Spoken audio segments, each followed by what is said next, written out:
नमस्कार आप सभी को स्वागत है आपका हमारे YouTube चैनल संकल्प सफलता पर। मैं वंदना पांडे आज आपके सामने पृथ्वीराज रासो महाकाव्य के 27वें समय रेवा तट को लेकर के प्रस्तुत हुई हूँ। आज के इस वीडियो में आप रेवा तट के कथानक को सुनेंगे और इस कथानक से बनने वाले जितने भी प्रश्न हैं वो अगले दिन लाइव वीडियो के माध्यम से मैं आप सभी को प्रोवाइड कराऊंगी। तो शुरू करते हैं आज का कथानक। इस कथानक को शुरू करने से पहले थोड़ी सी बातें पृथ्वीराज रासो के बारे में कर लेते हैं। पृथ्वीराज रासो चंद्रवरदाई जी का एक प्रसिद्ध महाकाव्य है। इसको बहुत से विद्वानों ने प्रामाणिक भी माना है, अर्ध प्रामाणिक भी माना है और किसी किसी ने जो है इसे बिल्कुल नकार दिया है कि ये कोई ग्रंथ मतलब वास्तविकता पर आधारित नहीं है। इसके बारे में हम बात करते हुए ये भी जानेंगे कि इस महाकाव्य में 69 यानी कि 79 सर्ग है, यानी कि समय है। सर्गों को यहाँ पर समय की संज्ञा दी गई है, तो 79 समय है और उसमें से जो 27 नंबर का यानी कि 27वां जो समय है वो है रेवा तट। तो रेवा तट के बारे में आज हम चर्चा करने वाले हैं और इसके बात करने से पहले सीधे सीधे आपको बता दें कि रेवा तट में मोहम्मद गोरी और पृथ्वीराज रासो के युद्ध का वर्णन किया गया है। इससे कुछ विद्वानों में बहुत ही मतभेद रहा कि इसका नाम रेवा तट क्यों रखा गया, जबकि इसमें युद्ध का वर्णन है। तो युद्ध के आधार पर रेवा तट से कोई संबंध नहीं होना चाहिए, इसलिए इसमें बड़ा विवाद भी रहा। तो आज हम इन्हीं सब विवादों को बताएंगे, क्लियर करेंगे कि क्या इसका सारांश है, क्या कथानक है और इसके बाद इसी से संबंधित कल के वीडियो में सुबह 9 बजे वाली लाइव वीडियो में आप जो है इसके सारे क्वेश्चन आंसर यहाँ पर सॉल्व कर सकते हैं। तो शुरू करते हैं आज का कथानक जो कि रेवा तट से संबंधित है। पृथ्वीराज चौहान के सेनापति चामंड राय, उनके सेनापति का नाम था चामंड राय। चामंड राय ने पृथ्वीराज से कहा कि आप जो है रेवा तट एक नदी है, यानी कि रेवा यानी कि नर्मदा को कहते हैं, नर्मदा नदी के तट पर शिकार करने चलिए। तो उन्होंने पूछा कि भाई वहां ऐसा क्या है कि जो हम वहां शिकार करने चलेंगे। तो चामंड राय ने बताया कि वहां पर एरावत जैसे हाथियों का झुंड रहता है। बहुत सारे हाथी वहां पर एरावत जैसे हाथी, बड़े बड़े दांत वाले एरावत जैसे सफेद हाथियों का समूह भी वहां रहता है। बहुत सारे सिंह रहते हैं, तो वहां चलते हैं शिकार करने। तो उन्होंने सुना और फिर उसके बाद पूछा कि एरावत जैसे हाथी यहाँ पे क्यों रहते हैं। उन्होंने अपने जो कवि थे चंद्रवरदाई यानी कि चंद्र जी, उनसे पूछा कि देवताओं के वाहनों का पृथ्वी पर क्या काम है, वो रेवा तट पर क्यों रह रहे हैं। तो उन्होंने बताया कि इसके पीछे एक लंबी कथा है और उस कथा को उन्होंने उनको स्पष्ट रूप से सुनाया, थोड़ा सा संक्षिप्त सुनाया और सुनाते भी उन्होंने बताया कि जो देवताओं के वाहन हैं यानी कि एरावत जैसे जो हाथी हैं वो कैसे यहाँ पर पहुंच गए हैं। तो उन्होंने बताया कि महाराज हिमालय के पास एक बहुत बड़ा वट वृक्ष था। तो उस वट वृक्ष को जो कि 100 योजन तक फैला हुआ था। 100 योजन बहुत लंबी दूरी होती है। 1 योजन यानी कि 4 कोस के बराबर होता है। तो 100 योजन यानी कि 400 कोस के बराबर जो है वो मोटा और घना वृक्ष था, वट वृक्ष। तो एक दिन हाथियों का समूह निकला और विचरण करते हुए उसने उस वृक्ष की डालों को, शाखाओं को तोड़ मरोड़ दिया, यानी कि तोड़ तोड़ के फेंक दिया। पूरा उत्पात मचा दिया वहां पर उस हाथियों ने, जिसके कारण वहां पर जो दीर्घतपा ऋषि का आश्रम था, वट वृक्ष से उनको बड़ा लगाव था क्योंकि इतना विशाल वट वृक्ष था और उसके वो पूजन अर्चन करते थे।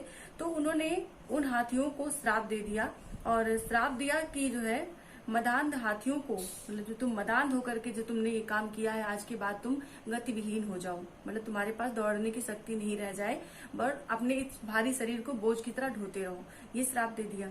और इसके बाद में तब से जो है मनुष्यों ने हाथियों को अपनी सवारी बना लिया और नहीं तो ये बहुत तेज से दौड़ने में, इनको कोई पकड़ने में सक्षम नहीं होता था। लेकिन उसके बाद से मानवों ने हाथियों को अपनी सवारी के रूप में इस्तेमाल करना शुरू कर दिया, प्रयोग करना शुरू कर दिया।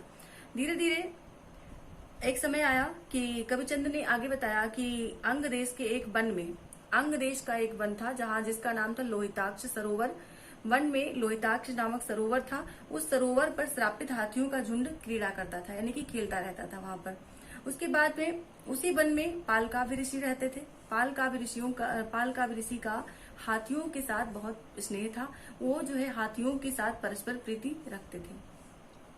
राजा पृथ्वीराज ने पूछा कि कविराज, उन ऋषि को हाथियों से इतनी प्रीति क्यों थी। तो उस पर चंद्र ने जवाब दिया कि एक बार ऐसा हुआ कि ब्रह्मर्षि को घोर तपस्या में रत देख करके बहुत ही घोर तपस्या में लीन देख करके देवराज इंद्र ने सोचा कि अगर इन्होंने कोई वरदान ले लिया भोलेनाथ से तो फिर हमारा ही सर्वनाश निश्चित है। इसलिए इनकी जो तपस्या है इसको भंग करने के लिए उन्होंने एक अप्सरा को भेजा जो थी रंभा अप्सरा को भेजा और उन्होंने ब्रह्मर्षि की तपस्या भंग करने का काम किया। तो जब उनकी तपस्या भंग हुई तो उन्होंने क्या किया कि रंभा को श्राप दे दिया और कहा जा तुम हथिनी हो जा, ऐसा श्राप रंभा को दे दिया।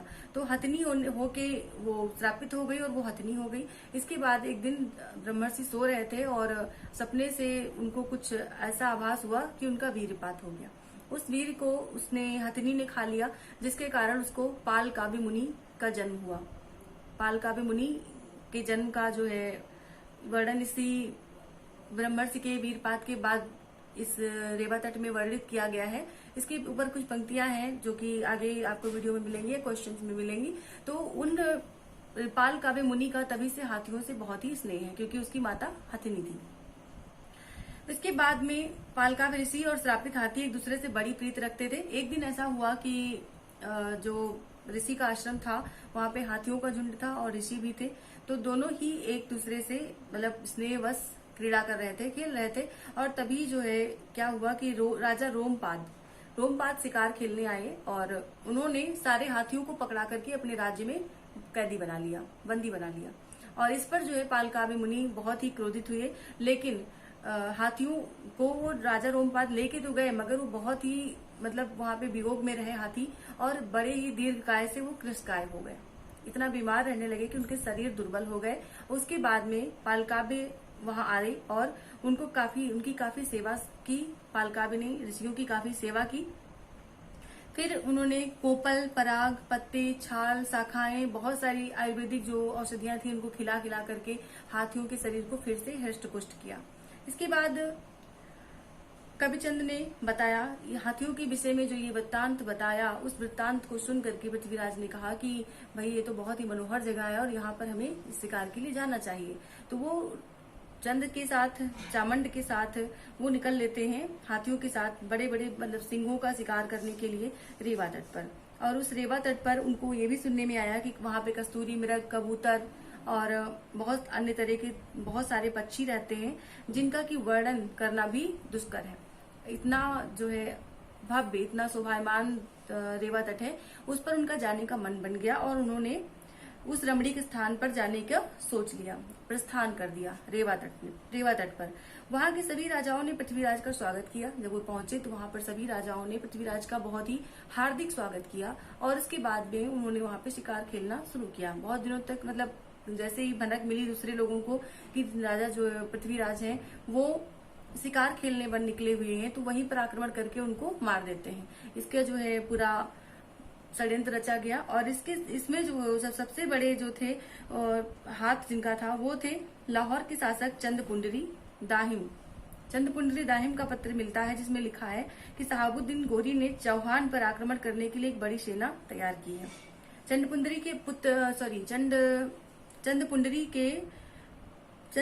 के पत्र को पढ़कर चौहान लाहौर की ओर फिर से चल दिए। यानी कि उनको ये समाचार मिल गया कि शहाबुद्दीन गोरी उनके ऊपर आक्रमण करना चाहता है।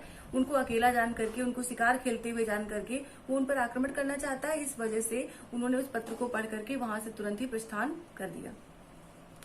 पृथ्वीराज ने सभी सामंतों से मंत्रणा की, सभी मंत्रियों को बुलाया, बैठक की, उसके बाद में मंत्रणा की और फिर उसके बाद ये निर्णय लिया गया कि गोरी से युद्ध करना पड़ेगा। गोरी से युद्ध करने की घोषणा उन्होंने कर दी। और इस युद्ध के लिए उन्होंने जो विचार बनाया, उस विचार में सर्वप्रथम ये था कि उन्होंने अपनी सेना को लाहौर में रोकने के लिए चंद्रपुंडीर को ही भेज दिया। चंद्रपुंडीर जो है अपनी सेना के साथ लाहौर पहुंचते हैं और वहां पर गोरी का जो है सामना करते हैं। गोरी के साथ युद्ध करते हुए उनके जो 5 बहुत ही वीर साथी थे उनको वीरगति प्राप्त होती है, जिसके कारण वो अपना आत्मसमर्पण कर देते हैं। वो डर जाते हैं और युद्ध करने से भागने की कोशिश करने लगते हैं और फिर अपना आत्मसमर्पण कर देते हैं, जिससे कि वो शहाबुद्दीन गोरी से मिल जाते हैं।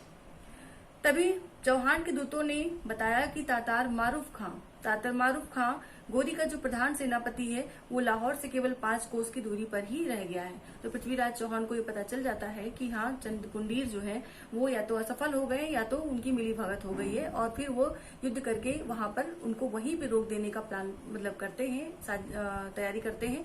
और इस तरह से वो 5 कोस की दूरी पर जब सुना उन्होंने तो पृथ्वीराज चौहान को क्रोध आया और उन्होंने पृथ्वीराज ने शहाबुद्दीन गोरी की सेना पर आक्रमण कर दिया।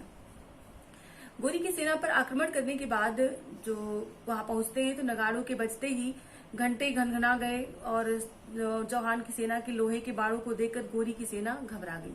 इनके पास लोहे के बाढ़ थे, बड़े विषैले बाढ़ थे। उनको देख देख करके इतनी वीरता को देख करके गोरी के जो सैनिक थे वो घबराने लग गए और इस प्रकार से दोनों सेनाएं भिड़ गईं।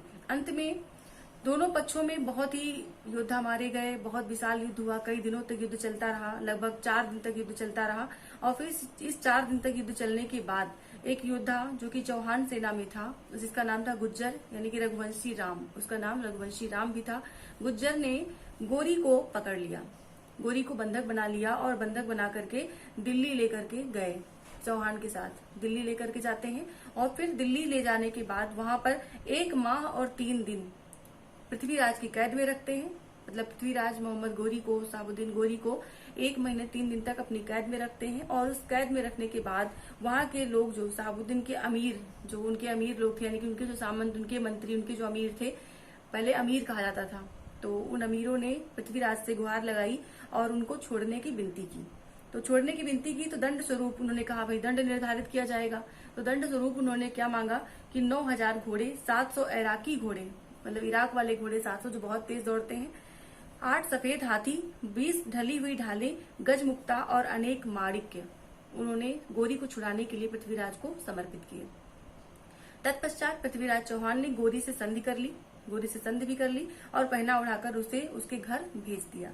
यहाँ रेवा तट सर की कथा समाप्त हो जाती है। और इस प्रकार से क्योंकि इन्हीं सब घटनाओं से जो कि पृथ्वीराज चौहान ने गोरी से संधि कर ली, इन्हीं सब घटनाओं से आचार्य रामचंद्र शुक्ल जी इस ग्रंथ को अप्रामाणिक मानते हैं, मतलब आंशिक प्रामाणिक मानते हैं इसी घटनाक्रम से, क्योंकि ये ऐतिहासिक घटना नहीं हो सकती। पृथ्वीराज चौहान जिससे वो युद्ध करें उसी से संधि कर लें, ऐसा संभव नहीं है। हाँ, ये हो सकता है कि अमीरों के कहने से उन्होंने उसको छोड़ दिया हो।